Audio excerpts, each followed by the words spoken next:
Alex martial বাংলাদেশে আসার দিনেই স্পট ফিক্সিং নিয়ে নড়েচড়ে বসেছে বাংলাদেশ ক্রিকেট। বিপিএলে 400 কোটি টাকায় এক ম্যাচ হারের প্রস্তাব বেটিং চক্রের, এমন খবরের শিরোনাম সংবাদ মাধ্যমগুলোতে। তবে পরদিনই নতুন খবর, ক্রিকেটের দুর্নীতিবাজদের বাংলাদেশ ছাড়া করবেন মার্শাল। কে এই ব্যক্তি, কি তার কাজ, কিভাবে রক্ষা করবেন বাংলাদেশের ক্রিকেটকে?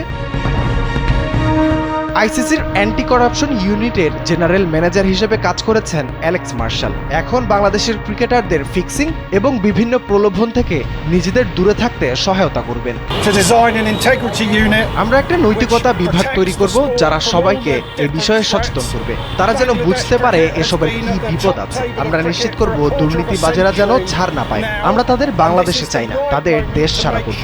নৈতিকতা বিভাগ শক্ত বার্তা দিতে চায় যে বাংলাদেশের ক্রিকেটটা স্বচ্ছ থাকবে। The sport they are seeing on the field.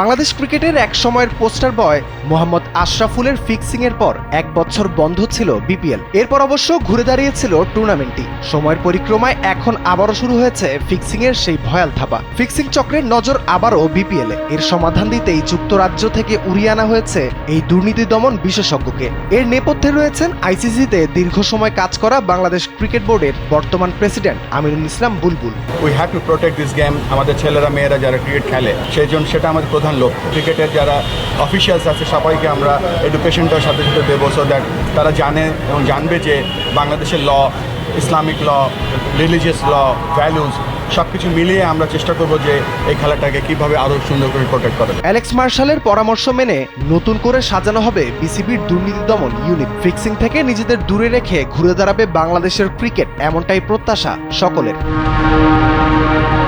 Rafiul Islam Ratul, Kalbela.